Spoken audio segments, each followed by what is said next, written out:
ये ध्यान रखना है, छोटे-छोटे हिस्सों में खाना है। पानी बहुत अच्छे से पीना है, पानी का बहुत ध्यान रखें, अपने आप को हाइड्रेट रखें। ऐसा नहीं है कि काम आ गया, तो काम के चक्कर में दिन-दिन भर पानी ही नहीं पिया जा रहा है। बहुत सारे लोग करते हैं ना, अभी काम कर रहे हैं तो पानी भूल गए, अब पानी का याद ही नहीं। तो बेहतर रहेगा कि अपना अलार्म सेट कर सकते हैं, वाटर अलार्म लगा लीजिए और अच्छे तरीके से पानी पीते रहिए बीच-बीच में। जैसे पानी 1 घंटे में 1 ग्लास का रूल बताया जाता है, उसको पानी पीते रहिए।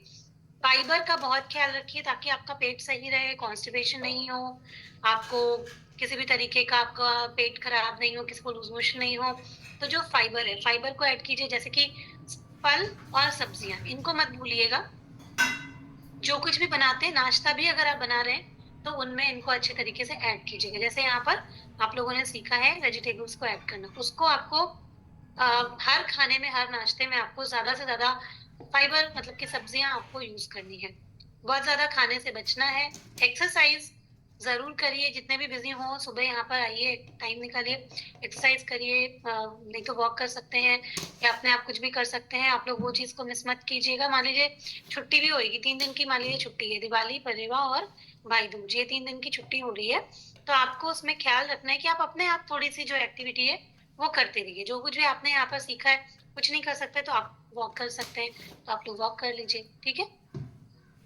तो इन कुछ बातों का आप लोगों को ख़्याल रखना है। अपने डाइट में प्रोटीन, जैसे आप लोगों को यहाँ पर बताया जाता है कि वो लेना बहुत इम्पोर्टेंट है, तो प्रोटीन का भी ख़्याल रखें कि जो कुछ भी आप खा रहे हैं, इसके अंदर क्या केवल फैट ही है, ऑयल ही भरा हुआ है, या फिर कार्ब भी है, कि कुछ प्रोटीन की मात्रा भी है। जैसे मैंने कहा, आप मूँग दाल की मठरी बना सकते हैं, है ना?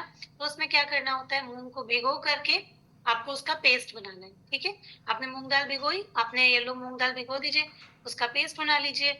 उसके बाद उस पेस्ट के साथ में आपको अपना आटा, और उसमें आप अगर आप जैसे कि ज्वार का आटा यूज़ कर सकते हैं, गेहूँ का आटा भी थोड़ा यूज़ कर सकते हैं, सूजी यूज़ कर सकते हैं। आपने वो डाला, उससे अपना आटा आपने लगा लिया, है ना? और फिर आप उसकी पूड़ियाँ तल लीजिए, मतलब कि जो आप मठरी तलते हैं, आप उसको तल लीजिए। जो लोग जिनके पास में एयर फ्रायर है, जो लोग बेक कर सकते हैं, वो लोग बेक्ड बना सकते हैं, तो आपको और भी सही रहेगा, है ना?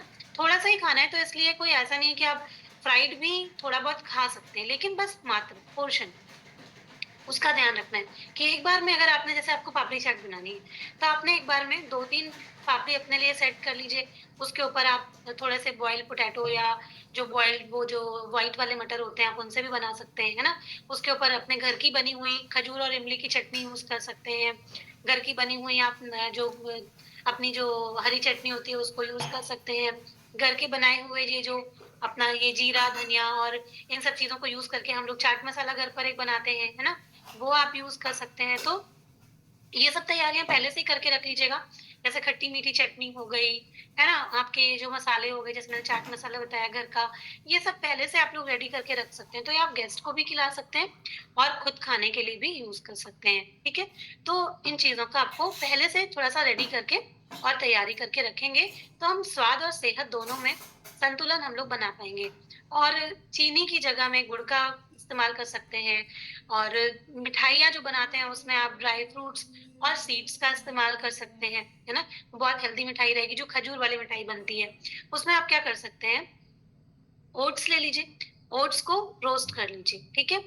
फिर उसके बाद ओट्स को निकाल दीजिए, सारे ड्राई फ्रूट्स ले लीजिए, जैसे कि बादाम, अखरोट और जितने भी सीड्स होते हैं, सीड्स को ले लीजिए, इनको अलग-अलग रोस्ट करके रख लीजिए, और इनको दरदरा, जैसे कि आपने ओट्स को पीस लिया, ठीक है? फिर उसके बाद जो ड्राई फ्रूट्स हैं, उनको अलग पीसिए, थोड़ा दरदरा पीसिए, बहुत एकदम पीस के बिल्कुल उसका भरता मत बना दीजिए, पाउडर नहीं बनाना है, थोड़ा उसको आपको वैसा ही रखना है कि आपको थोड़ा दरदरा टाइप से हो। उसके बाद फिर आप उसमें पहले से भिगो करके खजूर को दूध में भिगो करके रख दीजिए। उसको पीस लीजिए, उसका पेस्ट बना लीजिए।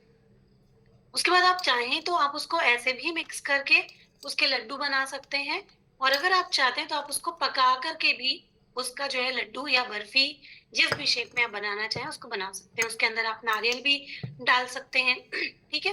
तो इस तरीके से आप घर पे मिठाई तैयार कर सकते हैं। एक खजूर और गुड़ और इसकी खजूर, नारियल और